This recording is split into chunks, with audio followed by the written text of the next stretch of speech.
Hi there, aviators. It's Rachel here, and in today's lesson, you're going to improve your listening comprehension, and you're going to hear all about taking a job and flying in Indonesia. So I look forward to taking you through the exercise. Let's get started. So as it says here, this lesson is set at about an ICAO level 5 standard. So it might be a little bit challenging for some of you, but there's nothing wrong with pushing yourself and aiming for a higher ICAO level score. While watching the video, I would like you to take notes and pay attention to the questions here, because after watching the video, you're going to be answering those questions. So the first question is, why did these British pilots choose to take a job halfway around the world? What emergency procedures are they practicing?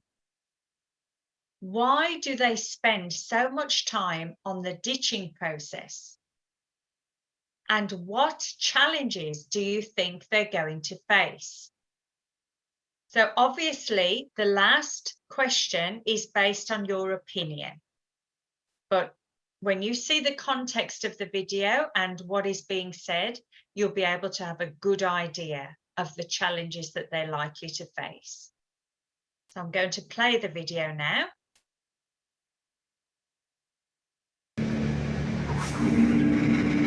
In the last 10 years, there have been 60 plane crashes in Indonesia. Despite this, inexperienced pilots unable to find work in the UK are still queuing up for jobs with Suzy Air.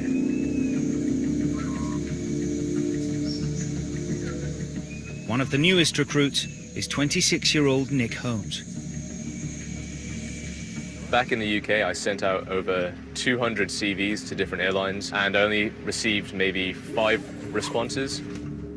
If Suzy Air didn't offer me this opportunity, I have no idea what I'd be doing. He's placing all his bets on this opportunity. I do like to gamble. I will take risks, and I think you need to succeed. Back home in the Isle of Man, Nick was a professional poker player, and now he's taken the ultimate gamble, leaving behind a secure job and his long-term girlfriend to follow his dream. There are some people who think you're crazy for not knowing everything you're getting into. Aviation safety is not as good in Indonesia as it is in the West. Training for the new recruits takes place at Suzy Air HQ in Pangandaran on the south coast of Java, Indonesia's main island. We got off the plane and we went straight to class that very day. It was rush, rush, rush and madness. In 6 weeks, they'll be flying passenger planes. With 3 recent fatal crashes, it's essential that the intensive course prepares them for the worst. If you crash into the ground, seatbelts are useless. If the airplane is going to tip over, break up, explode. From dealing with fire in the cockpit. So who wants to have a first try to put out the fire with the fire extinguisher? To having to crash land into the sea.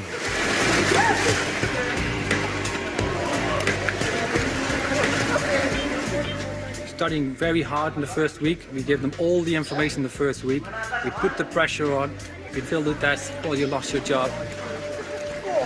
One of you will be unconscious and your partner will drag you a few miles to the shore.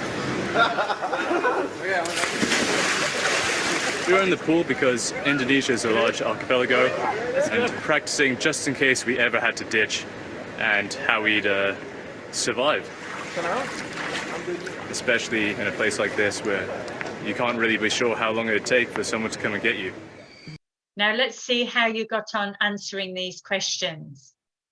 Why did these British pilots choose to take a job halfway around the world? The young pilots were unable to find jobs in the UK. What emergency procedures are they practicing? They practice putting out fires and ditching. Why do they spend so much time on the ditching process? They spend a lot of time on ditching because Indonesia is made up of islands and they don't know how long it will take for someone to go and get them. What challenges do you think they're going to face? The challenge will be staying safe.